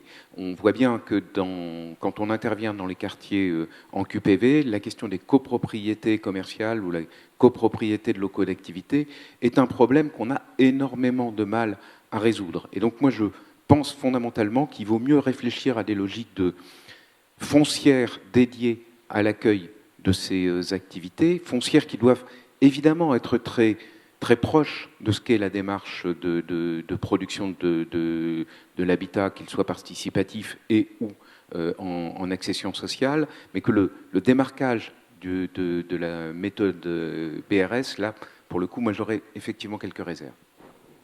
Merci. On va déjà répondre. Alors, peut-être sur la place de la collectivité, Imed. Alors, évidemment, la place de collectivité est fondamentale. C'est-à-dire qu'en fait, les deux projets dont je parlais, que ce soit à Toulouse, Tarnos en plus, vraiment, la collectivité s'investit de manière très, très importante. Donc, tout ça, on le fait évidemment main dans la main avec la collectivité, en fait. Hein. D'ailleurs, dans notre OFS, qui est une société coopérative d'intérêt collectif, il y a un collège collectivité. Donc, forcément, en tout cas, dans le modèle français, alors les comités Land Trust, vous direz un peu comment ça fonctionne à Bruxelles, en fait, hein, mais la place de la collectivité, elle est absolument fondamentale et on ne peut rien faire, on ne fera rien sans effectivement la collectivité. Quand tu parlais tout à l'heure du projet de Bayonne, on s'est parlé avec la ville et puis nous, on a pris ce rôle, on a souhaité prendre ce rôle parce que des fois, il peut y avoir une relation qui peut être différente quand c'est entre la collectivité et les riverains que quand c'est l'opérateur qui va voir. Voilà. Donc, je pense qu'il y a un travail de partenariat qui peut se faire pour que les choses se passent effectivement au mieux. Après, par rapport à effectivement la maîtrise en fait des pieds d'immeubles des locaux commerciaux, alors je souscris. C'est pour ça que sur Tarnos, on les garde en fait en propriété. Sauf que il y a quand même malgré tout une limite à ça. Donc, si demain il y a une foncière qui peut porter ces locaux, etc. Mais pourquoi pas en fait tous les chemins mènent à Rome. Il faut trouver un peu. C'est pour ça que, mais par contre, qu'on puisse avoir le choix entre différentes formes en fait, soit une propriété, soit le fait que l'OFS puisse l'être, va venir enrichir un peu ces différentes possibilités. Merci beaucoup. Hervé Petit, sur la place des collectivités. Oui, sur l'aspect collectivité, en tout cas, dans le cas de la démarche d'Est Ensemble, c'est bien l'enjeu hein, de la place de la collectivité. L'OFS, le BRS se développe d'ores et déjà. Et la question qui était posée par Est Ensemble, c'est moi, collectivité, jeune collectivité, avec des communes, avec des destins différents, quel est l'outil territorial? L'idée, c'est bien d'avoir un OFS territorial qui permet de concrétiser mes objectifs de politique locale de l'habitat, en fait. Hein.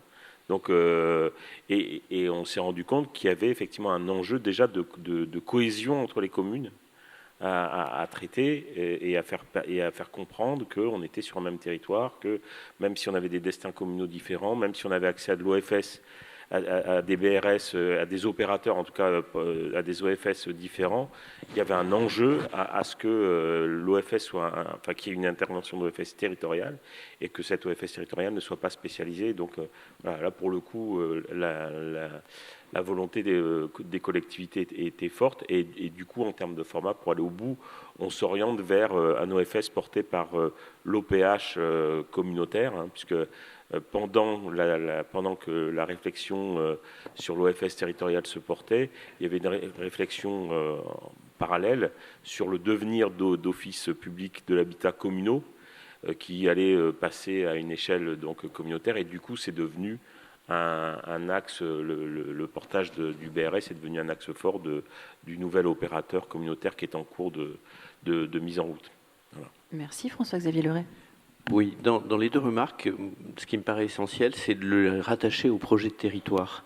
Parce qu'on peut avoir des demandes qui soient très différentes d'un territoire à l'autre. En ce moment, je suis en train de travailler avec Europan sur les quartiers de la rive droite à Bordeaux et qui nous demandent d'inclure des locaux productifs en pied d'immeuble sur des opérations qui sont des opérations de renouvellement urbain. Il est certain, à contrario, que si on remet des boîtes à chaussures dans les quartiers QPV, qui sont des boîtes à chaussures commerciales, où on a effectivement énormément de mal à sortir, on ne va pas répondre à la demande de la collectivité. Ce qui me paraît essentiel là-dedans, c'est justement de rattacher l'OFS à la demande de la collectivité ou au projet de la collectivité.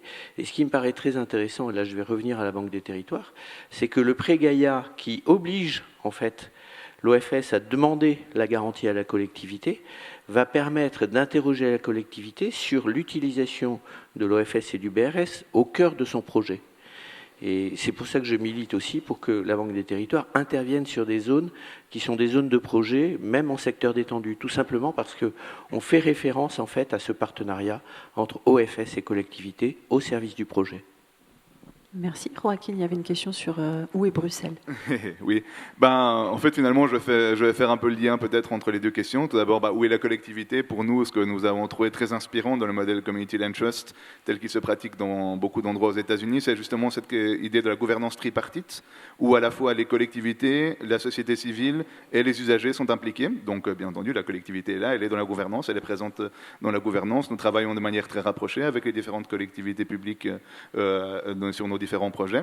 Mais l'idée étant qu'effectivement, on a quelque chose à gagner, à collaborer, à être en commun, à discuter en commun. Donc c'est pour ça que je trouve très inspirant d'entendre que beaucoup d'OFS se structurent en SKIC, par exemple, pour qu'il y ait également des collèges qui représentent différents types de points de vue.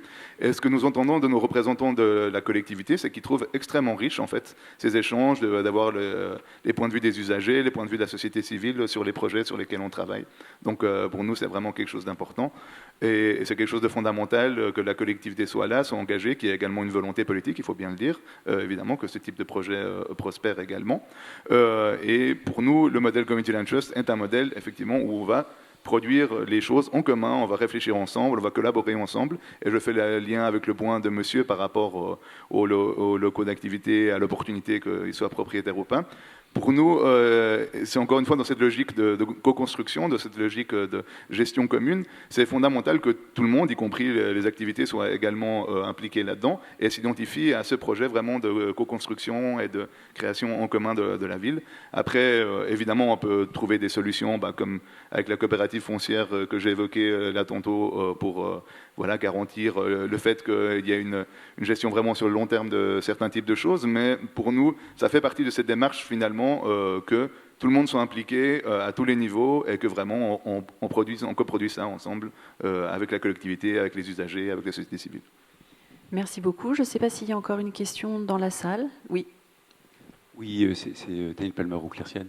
Ce n'est pas tellement une question, mais ce qui me paraît comme une évidence, c'est que c'est effectivement cette réflexion sur l'échelle du quartier et sur, par rapport à la question BRS, couteau suisse, en fait, j'ai l'impression que c'est plutôt l'OFS qui, progressivement, peut se positionner sur ces questions d'accompagnement et d'ingénierie sur le développement urbain et de la gestion urbaine, et avec une fusion progressive entre l'aménagement et la gestion.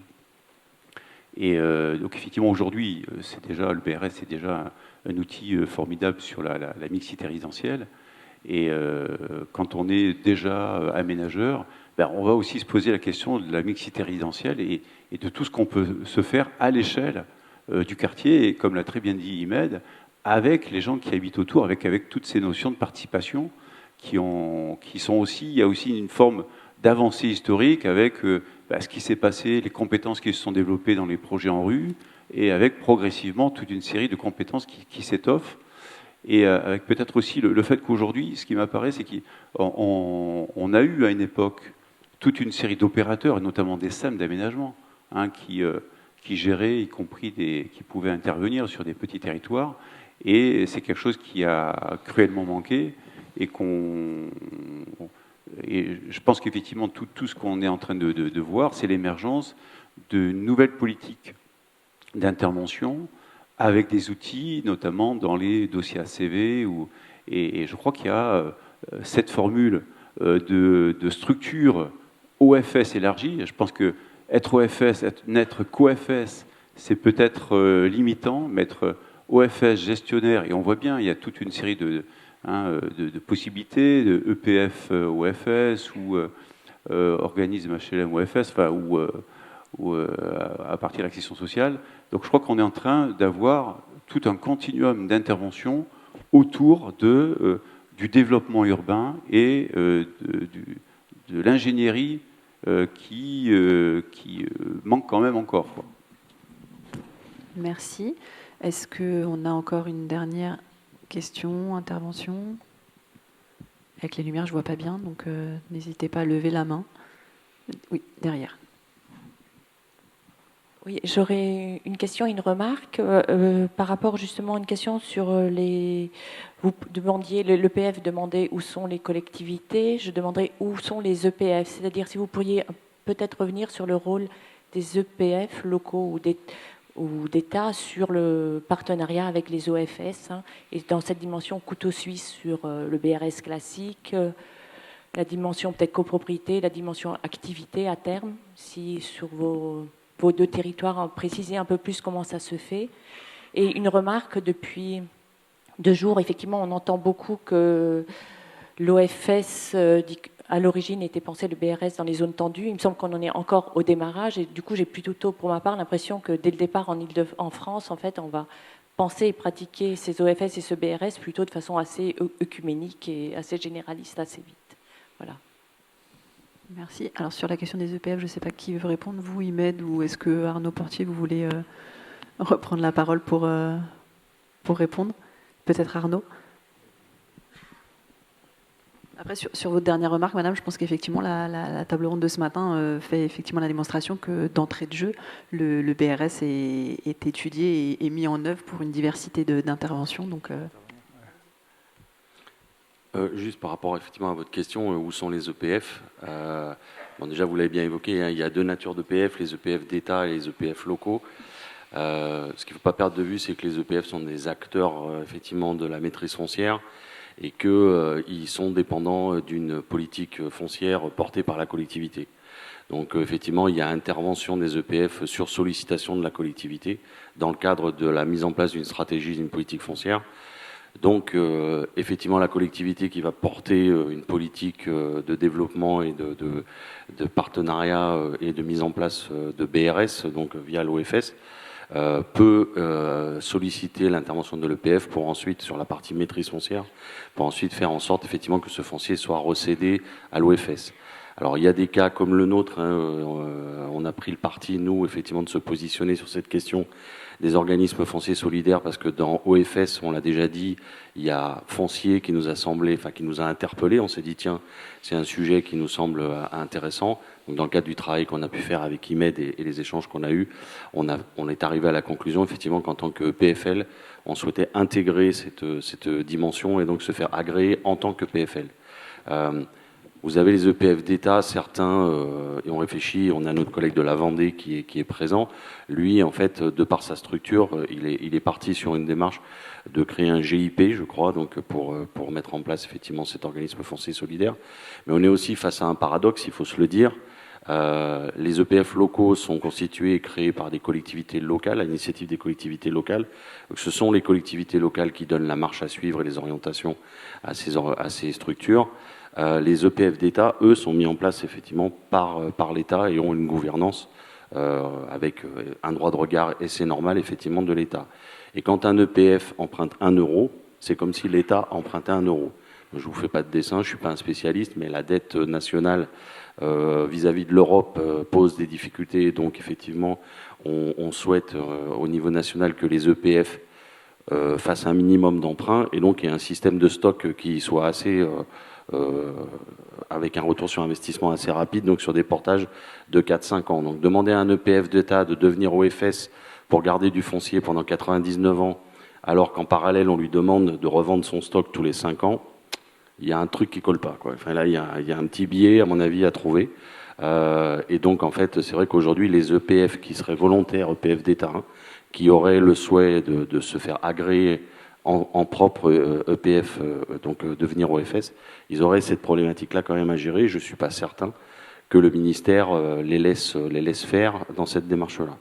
Donc, ce qui est important, et on le constate dans certains territoires, effectivement, c'est que des collectivités nous disent nous, on n'a pas du tout de relation avec notre EPF. Encore une fois, c'est effectivement des choses qui sont à organiser, mais sur un territoire, un EPF intervient à la demande de la collectivité. Donc c'est vrai que c'est une stratégie et une politique à mettre en place avec cet outil. Merci beaucoup. Imed. Oui, peut-être pour répondre sur effectivement l'OFS en tant qu'aménageur, en fait, parce que c'est ça aussi un petit peu l'enjeu. Ce que je voudrais dire, c'est que les communautés de land trust, ça a été des actions du bas vers le haut. En fait, c'est la société civile qui s'est saisie, mais pourquoi ? Parce que la présence de l'État est beaucoup moins importante. En France, on est un pays jacobin, l'État est très important, mais pour une fois, je trouve que pour ce qui concerne l'OFS, on a fait quelque chose qui est aujourd'hui encore très ouvert. Et je pense que c'est une richesse. Je pense qu'il faut absolument faire attention à ne pas se dire il faut commencer à fermer, etc. Dès qu'on commence à... Voilà, on va peut-être faire des bêtises, on va peut-être faire des choses comme ça, mais il faut attendre de voir pour pouvoir se dire qu'est-ce qu'il faut fermer, réguler, etc. Et je pense que la richesse des OFS, c'est qu'effectivement, ils sont tous un peu différents. Donc il y en a certains qui vont rester sur un champ bien déterminé, mais il y en a d'autres. Moi, je pense que l'OFS, effectivement, peut être un outil d'aménagement. Un outil d'aménagement, ça rejoint un peu la remarque qui a été dite tout à l'heure. Voilà, donc c'est cette richesse-là qu'il faut maintenir et qu'il faut avoir. Donc voilà, donc ça c'était un premier point. Et juste, je ne voudrais pas qu'on termine cette séance pour redire, je crois que ça a été dit hier par Nathalie Demélé, le rôle des collectivités est absolument fondamental. Je le redis, malheureusement, c'est très divers dans les différents territoires. Les politiques foncières, il y a des politiques de très long terme, effectivement, qui sont les réserves foncières. Il y a les EPFL qui permettent aussi de porter du foncier. Il y a des politiques de moyen terme qui sont les opérations d'aménagement public ou privé, mais les opérations publiques d'aménagement pourraient peut-être porter éventuellement par des OFS. Et des politiques de court terme, qui sont la force des servitudes de mixité. Aujourd'hui, c'est quelque chose d'extrêmement... Donc, aujourd'hui, on a tout ce qu'il faut pour y arriver. Par contre, il faut absolument, absolument que les collectivités soient à la manœuvre et en partenariat. Il faut qu'on arrête de fonctionner en silo, il faut qu'on arrête de fonctionner de manière verticale. On n'a plus le temps, on est dans une urgence climatique, etc. Donc là, je pense qu'il faut qu'on se mette tous ensemble et on a tout pour réussir. Et on est d'accord que cette diversification doit être faite par les OFS et pas par une multiplication des acteurs avec l'arrivée peut-être prochaine d'un nouveau office dit libre. Enfin, de vous posez la question, évidemment. moi, clairement, je suis absolument opposé contre... Déjà, voyons comment ça fonctionne. Et puis, je connais trop les dérives, malheureusement, de ce type d'OFS pour dire, faisons déjà fonctionner ça. C'est quand même de l'argent public, c'est quand même, etc. Enfin, faisons attention à tout ce qu'on fait. Et puis ensuite, effectivement, chacun à sa place. La promotion privée à sa place. Moi, je ne suis pas manichéen. Il n'y a pas les bons et les méchants. Mais il faut que chacun reste à sa place et que... Effectivement, c'est la collectivité, le public en fait qui donne les politiques qui sont élus pour ça en fait. C'est pas aux promoteurs ni à personne ni à nous de faire la politique en fait. Merci beaucoup, Hervé Petit. Un mot de conclusion. Oui, je vais aller dans le même sens sur le rôle déterminant de la collectivité sur cette question foncière qui est un engagement de long terme. Vous avez soulevé tout à l'heure que c'était sur 50 ans et autres. Et bon, voilà, tous les élus n'ont pas cette perspective de 50 ans. Moi, si je reprends mon territoire, il y a beaucoup de choses qui s'y passent sur le plan du foncier. Il y a effectivement, vous l'avez souligné, il y a le Grand Paris.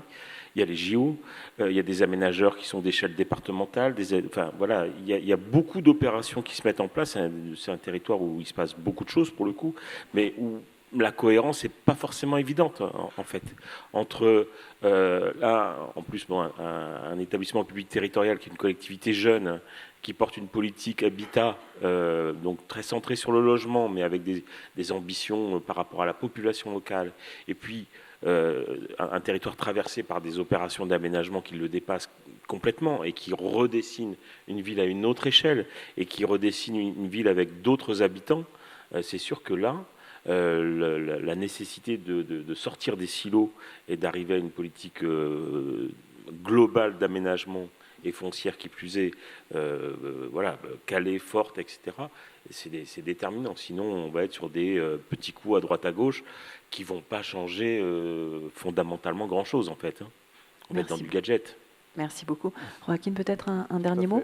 Oui, merci. Je voulais juste, pour conclure, juste évoquer en fait une chose qui pour nous est fondamentale, disons philosophique, idéologique peut-être dans le modèle Community Land Trust et ce qui serait le F de l'OFS ici, c'est, comme on l'a dit récemment pour le slogan de notre journée internationale des Community Land Trust, le foncier c'est notre bien commun. Pour nous, le foncier c'est quelque chose qu'on gère en commun, qu'on développe en commun, qu'on essaye de réfléchir en commun, quel type de ville on veut, quel type de territoire on veut, on veut lancer des marches participatives, sur une logique d'empowerment, sur une logique vraiment de prise aussi un peu de pouvoir et d'appropriation collective en fait de ce que devrait être le foncier. Et donc pour nous, par exemple, la question du foncier, au-delà de l'aspect purement technique, financier, etc., c'est aussi un aspect philosophique. Pour nous, c'est quelque chose qu'on veut détenir pour toujours, pour l'utiliser dans une logique vraiment très très sur le long terme, où vraiment on va réfléchir en commun de comment on veut s'approprier cette ville et comment on veut créer ce futur. Voilà, merci. Merci beaucoup François-Xavier Leray. Très rapidement également, l'OFS est un des outils d'aménagement. Le BRS est un des outils de l'aménagement. Mais je vous rappelle quand même que le PLU et le PLUI sont un des outils essentiels aussi de l'aménagement et qu'il faut sans doute les retravailler. Le foncier est limité, mais les droits à construire peuvent être illimités puisqu'ils sont de la responsabilité des collectivités locales. Donc il faut sans doute retravailler les PLUI. Ce qui me paraît très intéressant en termes de projection d'avenir, c'est d'imaginer dans les PLUI des plans de mise en valeur des petites parcelles, qui sont des gisements fonciers potentiels extrêmement importants, mais qu'on ne sait pas industrialiser correctement. Et je pense que là-dedans, les OFS ont un rôle à jouer aussi dans la transformation du foncier lié aux petites parcelles. Voilà. Merci beaucoup, merci à vous quatre pour votre participation, merci à vous, bonne pause, bons ateliers et bonne fin de journée des OFS. Je vous laisse là pour ma part et je vous rappelle les visites cet après-midi d'un certain nombre d'opérations dont Imen nous a parlé ce matin. Merci.